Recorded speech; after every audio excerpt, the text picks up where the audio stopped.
Assalamualaikum warahmatullahi wabarakatuh. Kembali lagi di channel Berita Mistis. Untuk kisah kali ini masih melanjutkan dari kisah yang sebelumnya.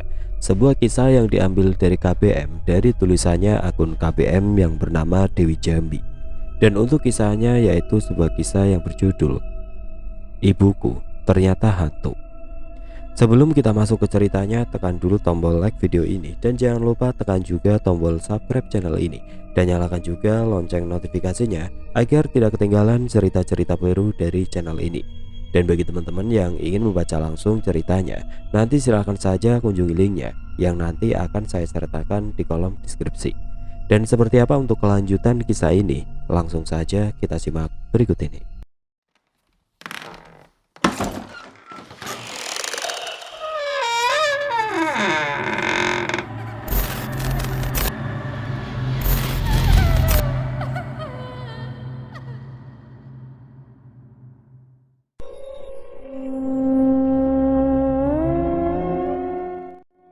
Warjo berlari secepat yang ia bisa, mengikuti jalan setapak yang di samping kanan dan kiri tumbuh pohon tinggi dan semak yang mengelilingi.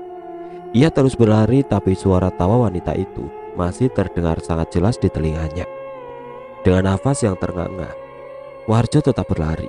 Gelap malam tanpa sinar bulan membuat mata Warjo menjadi berkunang. Lelah tidak tertahankan, peluh mengucur membasahi badan. Dalam ketenangan malam, samar-samar mata Warjo melihat sebuah sinar. Sinar itu semakin lama semakin terang. Mata Warjo seketika berbinar. Ia menemukan sebuah harapan. Ah, syukurlah. Warjo menghentikan langkahnya, berusaha kembali mengatur nafasnya yang tersegal. Ia memperhatikan sekitar. Tubuhnya tiba-tiba kaku. Ia menatap nanar sosok yang tergeletak tidak jauh dari tempatnya berdiri. "Maman!" teriaknya. Ia heran kenapa ia bisa kembali ke tempat itu, berada di komplek area pemakaman. Berarti sedari tadi ia hanya berputar-putar di tempat yang sama. "Kau kembali lagi, Warjo." Warjo menatap ngeri, asal suara yang terkikik ngeri menatapnya dengan sengit. Ia duduk di dahan pohon kamboja tidak jauh dari tempatnya berdiri. Wanita itu mengayunkan kakinya, mengibas gaunnya yang terjuntai. Kaki Warjo gemetar. Tubuhnya lelah tidak bertenaga, matanya memburam dan dalam hitungan detik tubuhnya terjerembab ke tanah. Brak! "Ini baru awal kalian. Hidup kalian tidak akan tenang. Aku akan menuntut balas karena kalian. Aku harus berpisah dengan anak-anakku." Wanita itu kemudian menangis. "Tunggu Ibu Nina, Ibu akan menjemputmu." "Assalamualaikum." Kudengar pintu diketuk. Kutatap jam dinding baru pukul 6 pagi. Dengan malas kulangkahkan kaki menuju pintu ruang tamu. Kulihat ayah sudah berdiri di pintu, bersiap membukanya. "Siapa ya?" Ayah hanya menggeleng. "Waalaikumsalam," sahut ayah seraya membuka pintu. Tampak 3 orang polisi berdiri di luar pintu. Ia menatap ayah dengan serius. "Selamat pagi, Pak. Apa ini benar kediaman Ibu Marni?" tanya salah satu pria yang berseragam polisi. "Iya benar, Pak. Saya suaminya." Kulihat raut wajah ayah mulai berubah. "Begini, Pak. Kami mau menyampaikan berita duka buat keluarga Bapak. Kami harap Bapak beserta keluarga bisa tabah," sahut Pak polisi. "Maksud Bapak apa?" Aku tidak kuasa menahan diri mendengar mereka berbincang tentang ibu. Dadaku bagai bergemuruh. "Begini, Pak, adik, Ibu Marni ditemukan meninggal dalam kondisi mengenaskan di daerah. Diduga korban perkosaan dan pembunuhan. Mayat Ibu Marni membusuk saat ditemukan warga. Diperkirakan sudah seminggu ia meninggal," ucap Pak polisi. "Nggak mungkin, Pak. Istri saya ada di rumah dan baik-baik saja." "Iya, Pak. Ibu saya ada di rumah kok, Pak." Aku pun ikut menimpali. Rasanya tidak mungkin ibu meninggal, sedangkan ibu masih ada dan beraktivitas seperti biasa, walaupun banyak keanehan. Pak polisi menatap heran. "Baiklah, Pak, adik, silakan ikut dengan kami.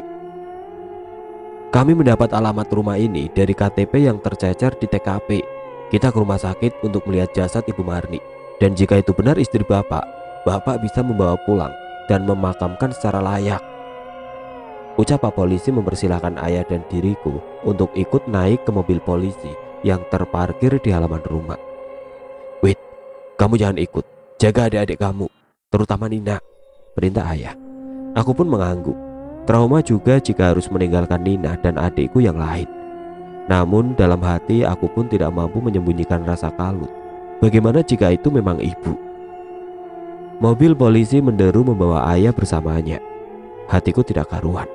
Entah kenapa di relung hatiku berkata, jika itu memang ibu, lantas siapa yang menemaniku selama ini jika bukan ibu? Entahlah, aku berdoa dan berharap jika ini kesalahan semata. Dan ibu dalam keadaan baik-baik saja. Ibu, aku menyayangimu. Mobil polisi berhenti di rumah sakit umum daerah. Dengan langkah gontai, ayah melangkah mengikuti ketiga polisi yang berjalan tergesa menuju kamar mayat. Jantung berdebar ketika kaki memasuki kamar mayat.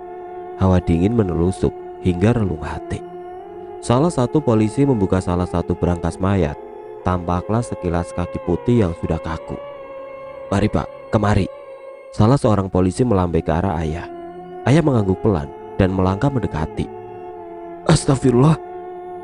Ia menutup mulutnya menahan kengerian sosok yang dilihatnya. Walaupun sudah dibersihkan, nampak mayat itu sudah penuh dengan lubang bekas tusukan. Daging sudah tidak utuh, hampir terlihat tulang putih. Pada bagian mata sudah tidak ada bolanya. Kulit sudah membiru dan mulai mengembung. Wajah mulai tidak dapat dikenali karena sudah rusak. "Ini Pak, barang-barang yang ditemukan di TKP." Pak polisi menyerahkan dompet, KTP, tas, dan juga baju yang ditemukan. "Ya Allah, iya Pak, ini semua barang-barang istri saya," teriak ayah menerima dengan tubuh yang gemetar. "Ibu, ya Allah, Ibu, kenapa nasibmu seperti ini, Bu? Maafin ayah, Bu," meratap ayah. Pak polisi berusaha menenangkan ayah yang duduk bersimpu sembari menangis terseduh. Hatinya sungguh hancur, dunianya seakan runtuh. Tanpa ayah sadari, di sudut ruang ada sosok yang sedang menatapnya pilu. Ya, dialah ibu. Tangannya terkepal dengan dendam yang memburu. Hatinya juga sakit melihat orang yang ia cintai terluka karena kepergiannya. Jiwanya tidak tenang. Ia belum bisa menerima kematiannya. "Assalamualaikum ya. Cepat kamu kabari keluarga dan adik-adikmu, juga tetangga sekitar. Kabarkan jika ibumu telah tiada." Bagai tersambar petir mendengar kabar yang ayah sampaikan. Tidak mungkin. Tidak mungkin itu ibu. Aku tidak percaya. "Itu bukan ibu kan ya? Gak mungkin itu ibu." "Kamu yang sabar Kak. Ini memang mayat ibu." Lemas rasanya tubuhku. "Tidak, itu bukan ibu. Tidak mungkin ibu. Ibu." Teriakku membuat adik-adik yang sejak tadi ikut menunggu kabar ibu berlari mendekati. "Ibu kenapa Kak?" tanya Dito, adik nomor 2. Lelaki remaja itu menatapku pucat, sedangkan yang lainnya menunggu jawabanku dengan sabar. "Iya, mayat itu memang benar ibu. Ayo kita siapin keperluan dan memberi kabar keluarga dan tetangga sekitar," ucapku berusaha tabah, sedangkan bulir itu menetes tanpa kusadari. "Tidak, ibu, ibu, jangan tinggalkan kami, Bu." Semua adik-adikku menangis meraung. Aku peluk mereka dan ikut larut dalam suasana haru. Namun tidak dengan Nina. Ia tampak biasa saja bermain dengan bonekanya. Tidak ada tangisan, tidak ada raut kesedihan. Kuanggap itu biasa. Mungkin di umurnya yang masih menginjak 4 tahun, ia belum banyak mengerti dengan keadaan yang sedang terjadi. Aku pun bersiap-siap memberitahu keluarga dan tetangga. Aku harus tegar, walau hatiku rapuh. Bagaimanapun aku yang tertua dan semua tugas tertumpu di pundakku. Kalau aku lemah, bagaimana dengan ketiga adikku? Mayat ibu datang dibawa mobil ambulan rumah sakit. Mayat ibu dimasukkan ke dalam peti. Dari pihak rumah sakit melarang kami untuk membukanya. Dari awal hingga akhir prosesi penguburan kami tidak diperkenankan melihat ibu untuk yang terakhir kalinya. Derai air mata dan raungan menemani prosesi penguburan ibu. Suasananya mendung dan langit gelap menambah kesedihan. Rasanya dunia kami hancur. Tragedi hari ini seakan mimpi. Ibu tidak mungkin tega meninggalkan kami sendiri. Malam ini tahlilan pertama untuk ibu. Hujan deras dari sore dengan kilat yang menyambar membuat sebagian warga urung datang ke rumah. Hanya beberapa orang yang datang. Suaranya rumah tidak begitu ramai, sekitar 30 orang dengan keluarga. Warga husu memberi doa untuk ibu. Namun, semua tidak berlangsung lama. Ketika indera penciuman kami menangkap aroma harum makanan dan perabotan dapur yang berbenturan seperti orang yang sedang memasak. Pengajian terhenti sejenak. Semua orang saling beradu pandang. Setauku, tidak ada siapapun di dapur malam ini. Rasa penasaran menyergap hatiku. Dengan perlahan aku beranjak dari tempatku dan berjalan menuju dapur, diikuti keluarga dan beberapa warga. Mata kami terpana melihat sosok yang sedang memasak. Ia memakai gaun putih panjang dengan rambut terurai. Hujan yang semakin deras diiringi kilat dan angin kencang menambah suasana mencekam. "Ibu?" panggilku lirih. Sosok itu menghentikan kegiatannya. Semua terpaku dengan jantung yang berdebar antara takut dan penasaran. Kepala sosok itu memutar 180 derajat. Matanya melotot dengan warna hitam mengelilingi. Senyumannya menyeringnya mengerikan. Hantu! Semua orang yang melihat lari tunggang langgang, termasuk keluarga yang datang dari jauh. Semua berlarian keluar rumah. Saking takutnya mereka lupa untuk memakai sendal mereka kembali. Hanya aku, ayah, dan ketiga adikku yang masih berada tidak jauh dari ibu. Tiba-tiba di sekeliling ibu ada asap putih yang pekat. Seiring hilangnya asap, hilang juga sosok ibu tanpa kami sempat berucap. "Mungkin ibu hanya ingin mengucap perpisahan," ucapku yang diiringi anggukan ayah dan ketiga adikku. Suara berisik banyak orang membuat Maman dan Warjo terbangun dari tidur panjang mereka. Mata mereka terbelalak melihat sekitar. Banyak orang mengerumuni mereka dengan tatapan heran. "Pak, kenapa kalian bisa berada di sini?" ucap salah satu warga. Kami tadi malam..." Maman menghentikan ucapannya, mengingat kejadian tadi malam yang membuatnya bergidik ngeri. "Tidak apa-apa, Pak. Motor kami mogok tadi malam dan kami kelelahan," ucap Warjo berbohong. Semua warga berangsur-angsur pergi meninggalkan Maman dan Warjo. "Man, ayo pulang, nyawa kita terancam," bisik Warjo. Maman segera menstarter motornya, hidup, dan mereka segera pulang dengan jantung yang terus memacu ketakutan. Pagi yang sepi tanpa ibu. Semenjak kami tahu ibu sudah meninggal, tidak ada lagi sosok ibu yang memasak di dapur sebelum subuh. Aku menjadi lesu. Walaupun aku tahu ibu ternyata hantu, tetapi tidak sedikit pun membuatku takut. Aku malah rindu melihat sosok ibu. Kini aku berdiri di jendela dapur, memandang pepohonan singkong dan kebun mawar kecil kesayangan ibu. Aroma mawar terkadang menggoda indera penciumanku, terbang di bawah angin semilir ke arahku.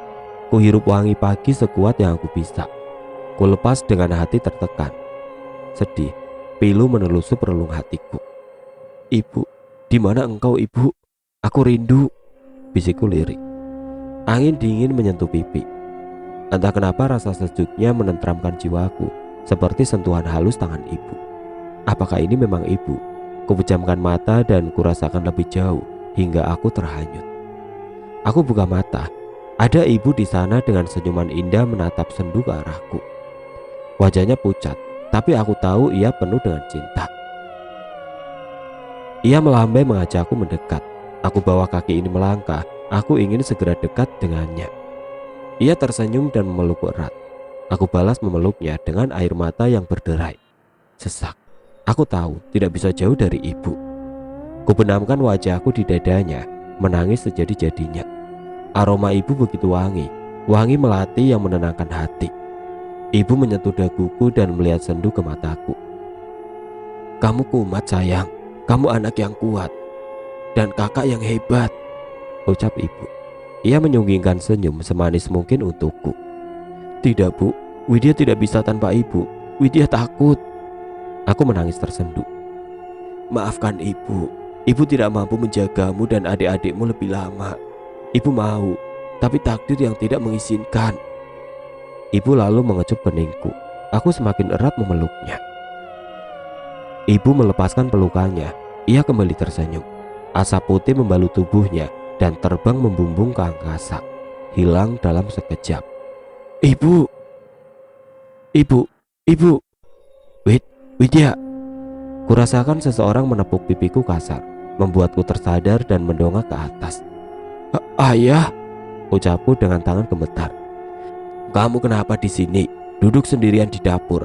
Adik-adikmu sudah nungguin kamu buat sarapan, malah bengong. Seloro ayah menatapku tajam. Tadi ada ibu ya, jawabku pelan. Ayah terdiam sejenak. Sudah, jangan bicara tentang ibu terus. Kasihan adik-adikmu, Wit. Ayah membalikan badan dan melangkah meninggalkan aku yang masih terpaku. Tahlilan hari kedua tidak ada seorang pun datang ke rumah. Sepertinya semua orang masih trauma dengan kejadian kemarin malam. Ya, sangat wajar, karena sosok ibu memang sangat mengerikan malam itu. Hanya ayah, aku, Dito, Dinda dan Nina di ruang tamu duduk melingkar sembari membaca doa untuk ketenangan arwah ibu. Lantunan doa terdengar sangat merdu keluar dari bibir ayah yang bergetar, mungkin menahan sedih yang mendalam. Sunyi sepi, tiada tempat untuk kembali. Aku di sini menanti, sepi dan sendiri. Serentak kami menghentikan pengajian dan menatap piano yang berada di sudut ruang keluarga. Dentingan suara piano ditemani dengan suara ibu yang sangat merdu membuat bulu kuduk seketika berdiri. Suara ibu, ya, itu suara ibu. Ruang keluarga yang sedikit temaram disinari lampu ruang sudut yang hanya 5 watt menyinari wajah ibu yang pucat. Lantunan suara merdu yang mendayu membuat kami terhipnotis antara takut dan bahagia. Nina beranjak dari duduknya, namun ayah segera menggapai tangannya. Nina berontak. Ayah tetap menggeleng dan menahan langkahnya hingga Nina menangis terisak. Ibu menghentikan lagunya. Ia menatap tajam ke arah ayah. Semua menjadi ketakutan dan saling berpelukan. Nina tetap berontak dan berusaha menggapai ibu dari kejauhan. Ibu tegak dan menunjuk ke arah ayah. Matanya melotot mengerikan. Lepaskan anakku. Suara ibu terdengar sangat nyaring dan memekakan telinga. Pergi, Mar, dunia kita berbeda. Jangan ganggu aku dan anak-anak lagi, pekik ayah. Ibu, jangan tinggalkan Nina, Bu. Ratap Nina berusaha menggapai tangan ibu. Bus. Angin kencang menabrak tubuh ayah hingga ayah terpental membentur dinding. Brak. Ayah mengadu kesakitan. Ayah, teriak kami serentak dan berhamburan memeluk ayah. Menolong ayah untuk bangun. Tanpa kami sadari, Nina berlari menuju ibu. Nina mana? Nina, teriak ayah. Kami saling berpandangan. Nina. Warjo meringkuk ketakutan di dalam kamar. Istrinya berulang kali mengetuk pintu, tetapi Warjo tidak jua menyahut. Hujan petir menyambar disertai angin kencang. Suara ranting yang beradu seperti suara cakaran kuku-kuku tajam. Bunyi air hujan seperti suara tapak kaki di atas atap. Warjo menggigil ketakutan. Matanya ia tutup dengan paksa. Plok. Sesuatu jatuh tepat mengenai hidungnya yang megar. Menggeliat membuat hidung Warjo merasakan geli yang teramat sangat. Benda itu bergerak, memaksa Warjo membuka matanya. Diambil dan ditatap benda itu dengan seksama. Benda berwarna putih itu menggeliat, bergerak tidak menentu. Belatung, dari mana ini? Ucap Warjo lirik. Warjo mendongak ke atas langit-langit kamar. Ia ingin teriak, namun suaranya seperti tercemar di kerongkongan. Matanya melotot melihat makhluk yang sekilan di atas kepalanya. Makhluk itu tertawa lebar hingga mengoyak pipinya. Darah menetes di sekitar matanya yang bolong. Lidahnya menjulur menjilati kening Warjo. Warjo ingin berlari, tapi tubuhnya kaku tidak dapat bergerak. Dari mulut makhluk itu keluar belatung-belatung sebesar jari bayi menggeliat masuk ke dalam mulut Warjo yang ternganga lebar. Dapat Warjo rasakan makhluk kecil itu menggerogoti kerongkongan dan menari-nari menggelitik mulutnya. Kelabang sebesar jempol orang dewasa keluar dari mata bolongnya, jatuh ke atas kasur dan merayap ke tubuh Warjo dan muka Warjo, masuk ke dalam kulit dan berjalan sesuka hati. Warjo menahan rasa sakit yang teramat, tidak mampu bergerak dan membela diri, hanya mampu pasrah dan menahan perih. Mata Warjo terbelalak, nafasnya ngos-ngosan memburu, keringat dingin mengucur sebesar biji jagung, menetes di keningnya yang lebar. Jantungnya berdebar kencang. Bang Warjo, kenapa kamu, Bang? Suara istri Warjo di luar membuat Warjo tersadar dari mimpi buruknya. Ia bergidik ngeri mengingat mimpinya barusan. Dengan gemetar Warjo melangkah mendekati pintu, membukanya, dan ia tampak sangat pucat melihat wanita di hadapannya. Wajah Marni, wanita malang yang ia bunuh malam itu, tersenyum manis menatap ke arahnya. Matanya yang bulat memancarkan kebencian yang mendalam. Masih teringat jelas di ingatannya saat Marni memohon kepadanya. Bias rasa bersalah itu terekam jelas di wajah Warjo saat itu. "Maafkan aku, Ibu. Aku tidak tahu namamu. Ampuni aku, Bu." Warjo bersimpu dan menangis di kaki wanita itu. Plak. Sebuah tamparan mendarat di pipi Warjo. Merah. Warjo terkesiap dan memegang pipinya yang panas. Ia mendongak dan melihat wajah wanita itu sudah berubah menjadi wajah istri tercintanya. "Ayo, jujur kamu, Bang. Dosa apa yang kamu lakukan dengan wanita lain sampai kamu ketakutan kayak begini?" bentak istrinya. "Maafin Abang, Juleha. Abang sudah tega memperkosa dan membunuh wanita yang hendak pergi ke pasar, Dek. Sekarang Abang diteror terus. Dek, tolong Abang." Warjo masih bersimpu di kaki istrinya. "Ya Allah, kejamnya kau, Bang. Aku tidak mau punya suami pembunuh. Kau harus mempertanggungjawabkan perbuatanmu, Bang." Isak istrinya. Dilepasnya tangan Warjo yang melingkar di kakinya. "Ah!" Warjo berteriak. Dadanya terasa sesak. Ia kini menyesali perbuatannya. Dari kejauhan lampu motor Maman menyorot seorang gadis cantik dengan tubuh yang aduhai moleknya. Jiwa kelelakiannya tiba-tiba muncul. Gairahnya bergejolak melihat wanita itu berjalan melenggak-lenggok memamerkan tubuhnya.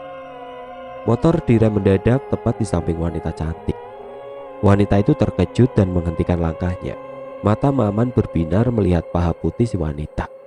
Wanita itu menatapnya dengan senyuman yang menggoda. "Mau kemana, Neng, malam-malam begini?" goda Maman mengerlingkan matanya. "Biasa, Mas, jualan," jawabnya dengan sentilan di dagu Maman, membuat Maman semakin bernafsu melihatnya. "Jualan? Jualan itu?" Maman menunjuk wanita dengan gaya genitnya. Mas, mau coba? Malam ini setengah harga saja. Saya obral loh, Mas. Dari tadi sepi, belum ada langganan," rayu si wanita. Darah Maman seakan berdesir. Nafsunya sudah diubun-ubun, seperti tertimpa durian runtuh. Kapan lagi bisa menikmati wanita cantik dengan harga yang ramah di kantong? Tidak menunggu lama, Maman membawa si wanita ke gubuk yang jauh dari pemukiman. Gubuk reot yang lama tidak dihuni di tengah areal persawahan. "Ayo buka, Mas sudah tidak sabar," ucap Maman penuh nafsu. Nafasnya memburu. "Bukain dong, Mas," ucap si wanita dengan manja.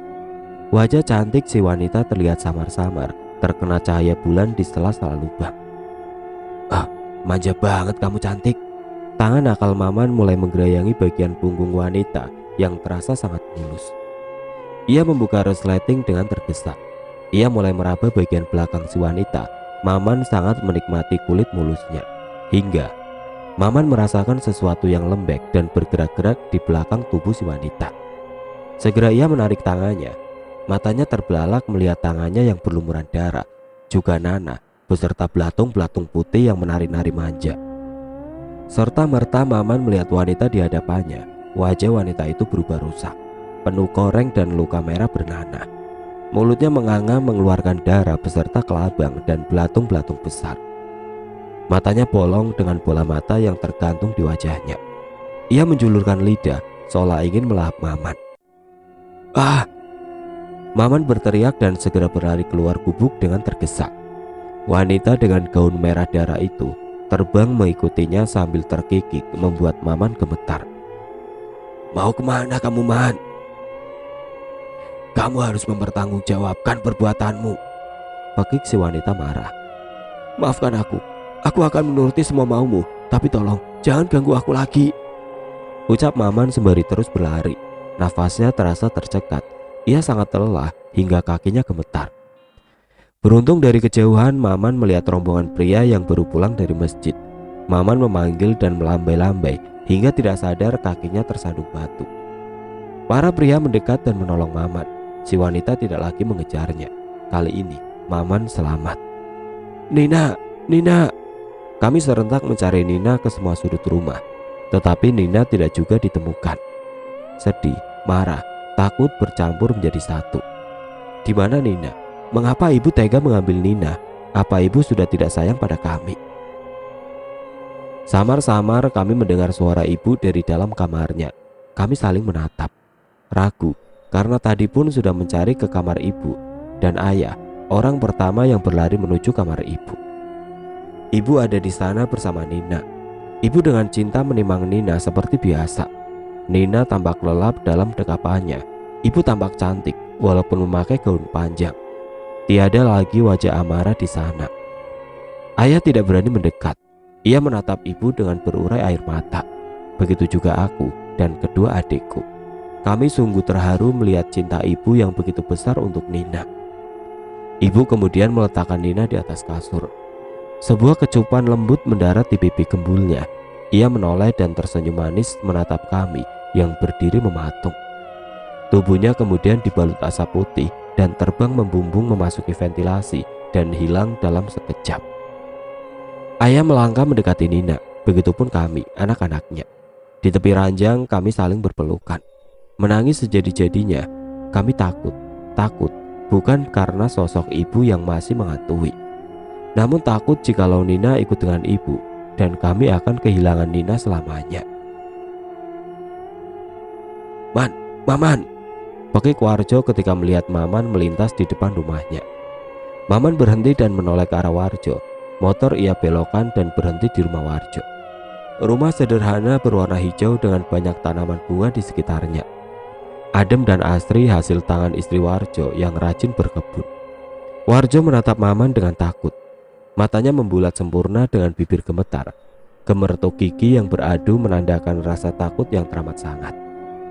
Maman mendekat. Ia sangat paham apa yang ingin Warjo sampaikan. Maman menghela nafas panjang melihat kegalauan sahabatnya itu. Maman, apa yang harus kita lakukan, Man?" ucap Warjo pelan. Duduk dulu kita, War." Ajak Maman menunjuk kursi di teras Warjo. Kursi kayu berukir dengan bantal yang cukup tebal di atasnya. Mereka menuju kursi dan duduk berhadapan. Maman menatap serius ke arah Warjo yang tampak sangat gusar. "War, aku ragu kalau kita harus menyerahkan diri ke polisi. Aku yakin hukuman berat akan kita terima," ucap Maman dengan suara bergetar. "Tapi Man, wanita itu selalu menerorku. Ia sangat menakutkan, Man." Warjo mengepal tangannya yang mulai berkeringat dingin. "Ya, aku pun sama. Tapi aku lebih takut mendekam dalam penjara, terkurung di dalam dan tidak bisa kemana-mana." Maman memalingkan wajahnya ke arah jalan. Ia merasa dadanya sesak. "Man, ayolah Man. Kalau terus begini, aku bisa gila." Warjo meremas kepalanya. Ia benar-benar frustasi. "Kalau begitu, kau saja sendiri. Tapi aku ingatkan, jangan kau bawa-bawa aku. Atau..." Maman tidak meneruskan ucapannya. Matanya menyorot tajam ke arah Warjo. "Atau apa, Man?" Warjo balik bertanya. "Atau giliran istrimu yang bernasib sama seperti wanita itu," jawab Maman dengan wajah beringas. Nyali Warjo ciut. Ia tahu jika sahabatnya itu tidak pernah main-main dalam berucap. Rekannya dalam bisnis perbegalan itu memang terkenal sadis dalam bertindak.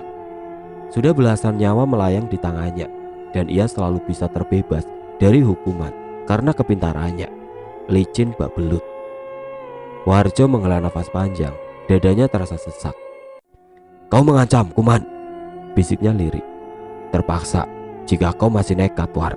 Aku tidak main-main dengan ucapanku. Ingat itu." Maman mendengus kesal. Ia pun beranjak dari tempat duduknya dan berlaru meninggalkan Warjo yang diam mematung, bingung. Malam ini suasana cukup mencekam. Langit gelap tanpa sinar bulan dan bintang. Angin berhembus cukup kencang, menggoyang pepohonan dan menggugurkan dedaunan kering. Hujan mulai turun rintik-rintik. Dingin menusuk hingga ke tulang.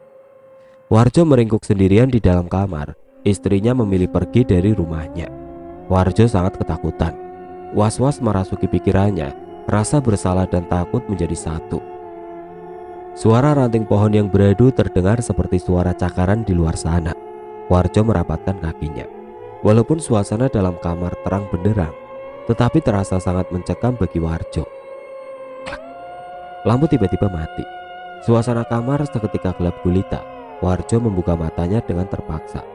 Ia membalikkan badannya dan memeluk guling di sampingnya. Ia malas untuk beranjak kemanapun, dalam keadaan takut dan kalut. Warjo merasakan hembusan nafas di hadapannya. Busuk bak bangkai, hangat memenuhi rongga hidungnya. Seketika, Warjo memincingkan matanya, berusaha fokus menatap guling yang didekapnya dalam keremangan kamar. Retina Warjo membesar, bola matanya seakan ingin keluar. Genggaman tangannya segera ia lepas. Warjo menggeliat menjauhi sosok yang ia kira gulingnya tadi. Sosok itu menatap tajam dengan senyum yang menyeringai.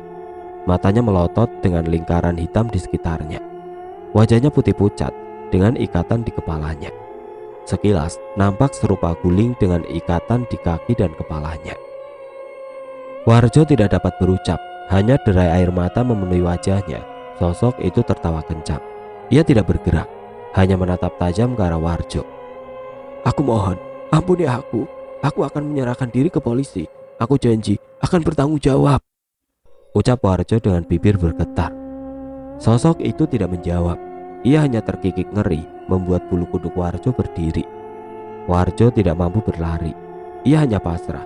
Sosok itu tiba-tiba dikelilingi asap tebal dan dalam sekejap hilang dari pandangan. Klak. Lampu kembali hidup. Warjo berucap syukur berkali-kali. Tekadnya sudah bulat. Besok ia akan menyerahkan diri ke kantor polisi. Ia tidak ingin terus diteror makhluk mengerikan berulang kali. Ini sudah jadi konsekuensi dari perbuatan keji. Setiap tengah malam Nina selalu menangis memanggil ibu.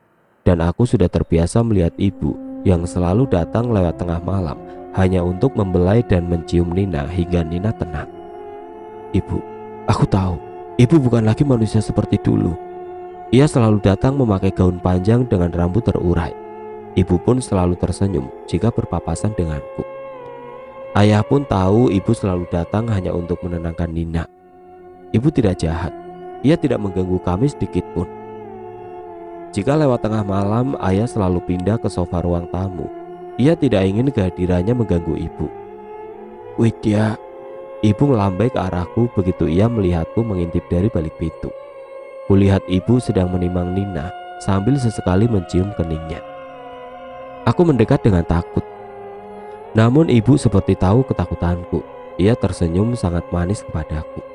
"Ah, ibu, aku kangen padamu." "Jangan takut, nak. Ibu tidak mungkin menyakitimu," ucap ibu lembut. "Bu, ibu kenapa masih di sini, Bu? Apa ibu tidak tenang?" Aku berusaha berani walau hati rasanya sudah mau pecah karena ketakutan. Ibu menangis, suaranya terdengar lirih. "Iya, ibu masih ada urusan di dunia. Sebentar lagi urusan ibu selesai, dan cinta ibu kepada kalian membuat jiwa ibu enggan pulang," jawab ibu lembut. Aku merasa sangat terharu. Ibu begitu menyayangi kami hingga ibu tidak bisa pulang ke tempat yang seharusnya. "Pulanglah, Bu. Tempat ibu bukan di sini. Widya janji akan menjaga adik-adik dengan segenap kasih sayang Widya, sama seperti cinta ibu untuk mereka," ucapku sembari menahan haru. Ibu hanya tersenyum. Ia kemudian meletakkan kembali Nina yang sudah tertidur ke atas kasur. "Ibu tahu, sayang. Ibu percaya padamu. Tapi izinkanlah ibu bersama kalian untuk beberapa hari saja. Begitu urusan ibu selesai, ibu akan pergi." Ibu melambai dan kemudian hilang tidak berbekas. Kulangkahkan kaki mendekati Nina yang tertidur pulas. Air mataku jatuh mengingat anak berusia 4 tahun itu harus kehilangan kasih sayang ibunya. Kejam, sungguh kejam mereka yang telah menganiaya ibu hingga meninggal. Mereka memisahkan paksa ibu dan anak-anaknya. Mereka dengan bebas berkeliaran di luar sana. Sedangkan kami di sini merana karena harus kehilangan ibu yang kami kasihi. "Ibu, aku tahu ibu kini tersiksa. Tenanglah ibu. Tenangkan hatimu agar damai jiwamu. Ikhlaskan ibu, ikhlaskan. Ini sudah takdirnya. Cobalah menerima ini ibu, agar damai dan tenang ada di hatimu. Aku sangat mencintaimu ibu." "Nina sayang, kakak akan selalu ada di dekatmu Nina. Mencintai dan menjagamu. tidurlah adikku Nina. Adikku yang cantik dan gembul. Kau tidak boleh terus menangis. Adikku, tawamu harus kembali menceriakan hari-harimu. Kakak janji, badai ini pasti berakhir. Kakak janji Nina. Warjo bergegas menuju kantor polisi. Ia melangkah seorang diri tanpa Maman ataupun istrinya. Hatinya sudah mantap untuk mengakui semua kesalahannya. Ia tidak ingin dibayang-bayangi rasa bersalah dan kematian. Ia ingin damai dan tenang. Di kantor polisi, Warjo mengungkapkan semua dengan lugas. Namun ia tidak membawa Maman dalam kesaksiannya. Ia mengakui semua perbuatan kejinya. Polisi tidak menunggu lama untuk membawa Warjo masuk ke dalam sel. Sidang akan segera menyusul. Warjo tidak gentar. Ia malah merasa lega. Dalam hati terselip rasa sesal yang teramat. Ia tahu karena perbuatannya, ia telah memisahkan wanita itu dari orang-orang yang dicinta. Ia ingin mengucapkan maaf, walau hanya mampu dalam hati ia ucapkan. Dinding dingin dalam sel dan lantai keras semen tidak membuat nyali Warjo ciut. Ia menatap halaman kosong di depan selnya yang hanya diterangi lampu 5 watt. Dalam keremangan malam, sekilas nampak sekelebat bayangan putih dari jauh. Matanya ia fokuskan, jantungnya mulai berdegup kencang. Samar-samar ia melihat seorang wanita dengan gaun putih, rambutnya terurai panjang dengan senyuman yang sangat manis. Ia melambai tanpa mengucap sepatah kata pun. Tatapannya sendu menyayat hati. Maafkan aku, sungguh aku sangat menyesal telah melakukan perbuatan keji padamu, ucap Warjo lirih. Air matanya menetes membasahi pipinya yang keriput. Wanita itu mengangguk dan melemparkan senyum yang teramat manis. Asap putih tebal mengelilinginya, membumbung tinggi ke udara dan perlahan menghilang. Warjo menatap dengan haru, menunduk dan menangis terseduh. Beb, udah siap-siap belum? Malam Jumat ini. Seloro Maman kepada istrinya yang sedari tadi asik bersolek di depan cermin. Apa sih? Kasih uang dulu, bentak istrinya, menatap tajam dengan bibir yang dimajukan setengah senti. Ya ampun Beb, uang kemarin udah habis lagi. Shopping mulu kamu. Maman balik membentak. Lagian kamu bang, biasa juga ngasih 5 juta seminggu. Ini 5 juta untuk sebulan. Ya gak cukup lah. Belum beli skincare, lipstick, parfum, ini itu, bla bla bla. Istri Maman menyerocos tidak berhenti hingga membuat Maman pusing. Ia memilih untuk membelakangi istrinya dan menutup kupingnya dengan bantal. Maman mengakui, semenjak teror wanita itu, Maman tidak lagi leluasa untuk menjalani profesinya sebagai seorang begal. Was-was selalu menyertai langkahnya. Ditambah rekan kerjanya yang kini memilih untuk mengungkapkan kebenaran. Ia semakin enggan untuk keluar rumah. Wah, dasar lelaki payah kamu, sungut istrinya sembari berlalu pergi meninggalkan Maman sendiri di dalam kamar. Maman masih diam. Ia malas berdebat dengan istrinya yang egois. Ia pasti bakal kalah saing. Entah berapa lama Maman tertidur, seketika ia bangun ketika belayan lembut mengusap pipinya. Maman membuka matanya pelan. Ditatapnya wanita cantik di hadapannya. Masih marah ya Beb? Ucap Maman lirih. Ditatapnya wanita yang tidak lain istrinya itu dengan sendu. Enggak lah bang, kalau marah nanti aku tidak dapat jatah malam Jumat, serunya centil. Dikecupnya pipi Maman manja. Aroma semerbak melati menguar dari tubuh istrinya. Tumben pakai parfum melati. Biasanya kamu paling anti, protes Maman. Biar tambah pengen kamu bang, jawabnya menggoda Maman. Maman semakin bernafsu. Klak.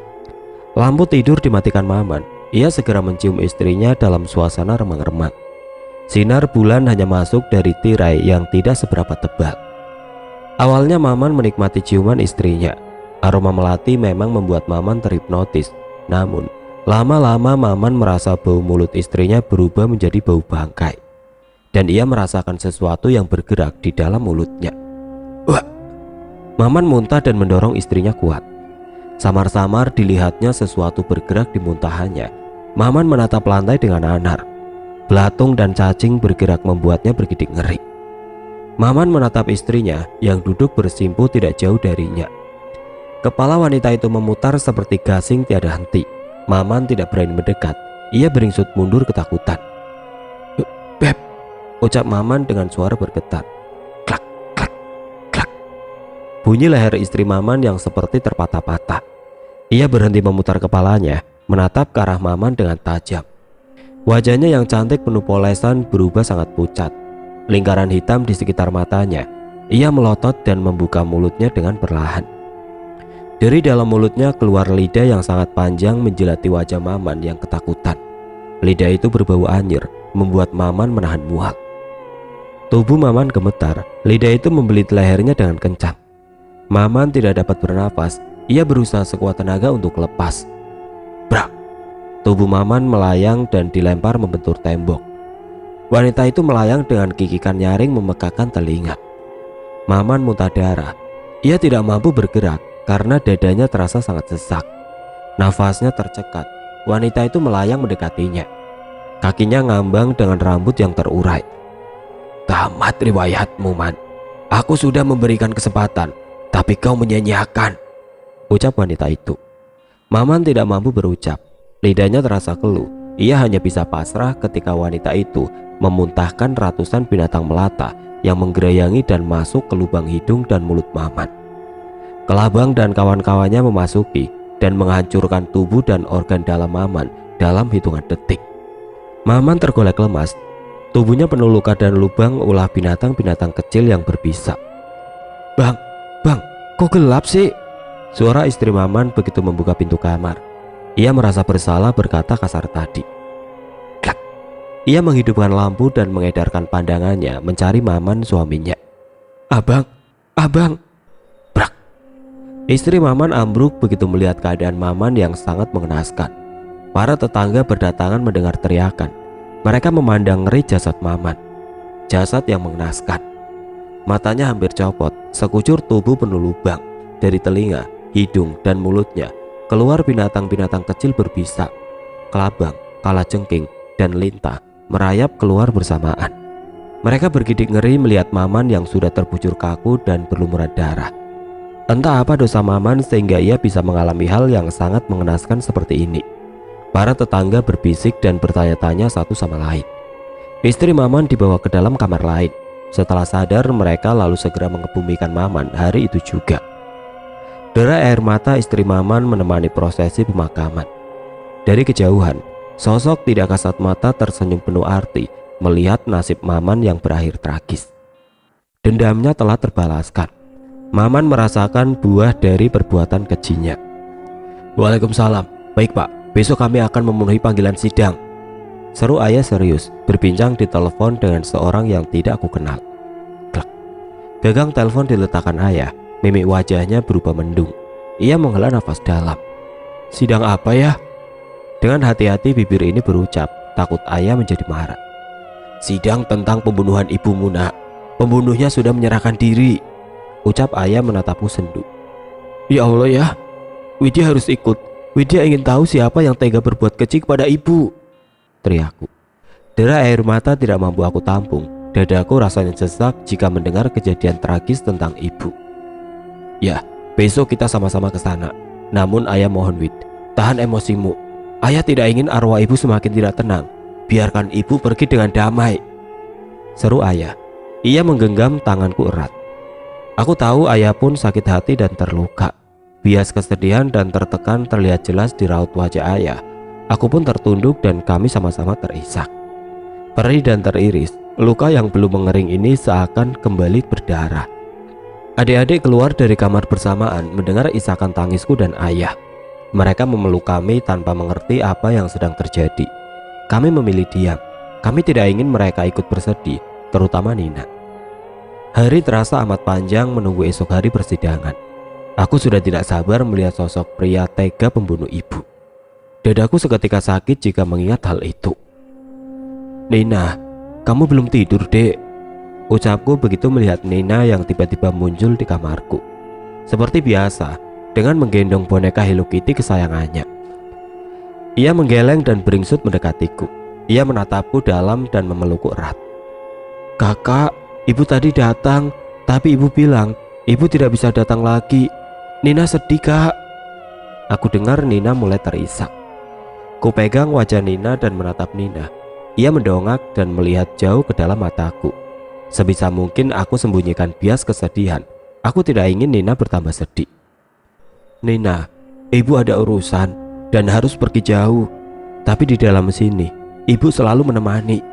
Nina tetap bisa melihat ibu walau hanya dalam mimpi, kataku dengan menunjuk dada Nina. Apa ibu tidak akan kembali, Kak? Nina kembali terisak. Aku menggeleng pelan. Aku peluk Nina dan mendekapnya dengan erat. Kakak yang akan menggantikan ibu. Kasih sayang kakak sama seperti ibu. Kakak sayang Nina dan akan selalu ada untuk Nina. Kucium keningnya. Bulir bening menetes tepat di kepalanya. Ikhlaskan ibu, Nina. Biarkan ibu tenang di sana. Nina sayang ibu kan? Seruku berusaha menghibur Nina. Iya, Kak, Nina sayang ibu, ucap Nina lirih. Malam yang sunyi, aku sendiri, tiada yang menemani. Sekilas aku dengar seorang bernyanyi di luar sana.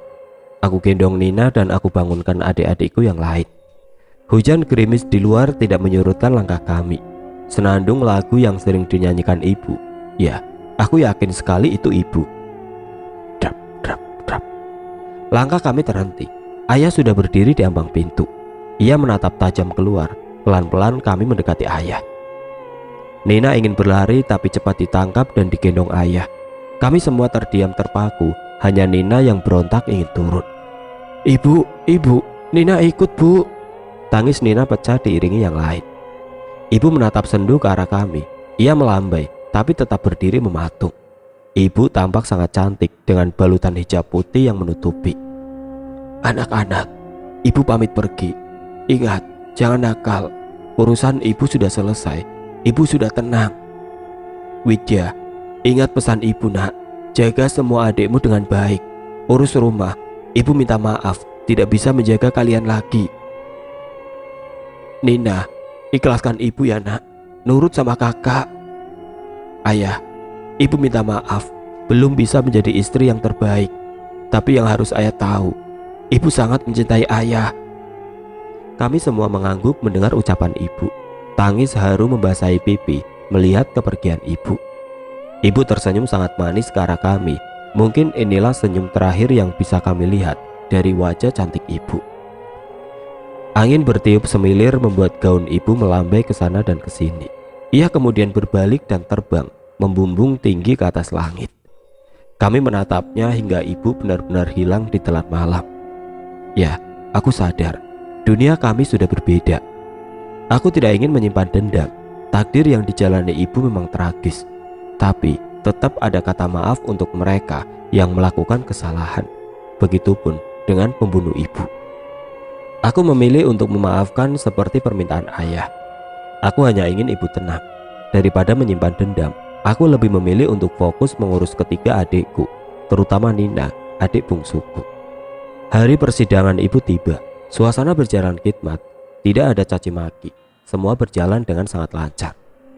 Pria pembunuh ibu yang bernama Warjo itu menjawab pertanyaan dengan baik dan mengakui semua perbuatannya.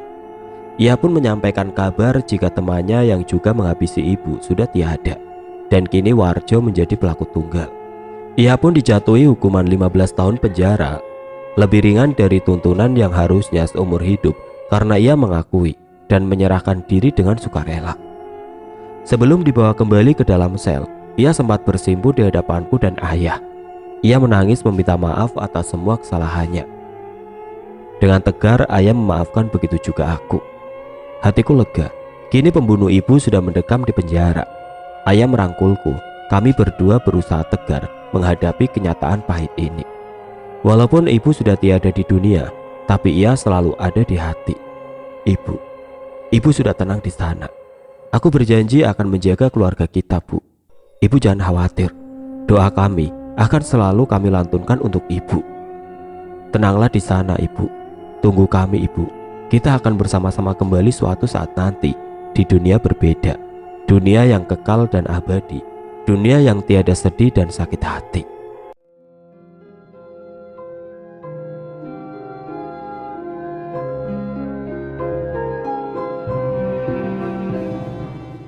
Oke teman-teman, sekian untuk cerita kali ini. Bagaimana menurut kalian tentang kisah ini? Tulis komentar kalian di kolom komentar. Dan semoga apa yang sudah saya bagikan dalam kisah ini dapat dijadikan pembelajaran untuk kita semua. Dan bagi teman-teman yang baru bergabung, jangan lupa untuk like, komen, share, serta subscribe channel ini. Dan nantikan kisah-kisah horor berikutnya tetap di channel Berita Mistis. Wassalamualaikum warahmatullahi wabarakatuh.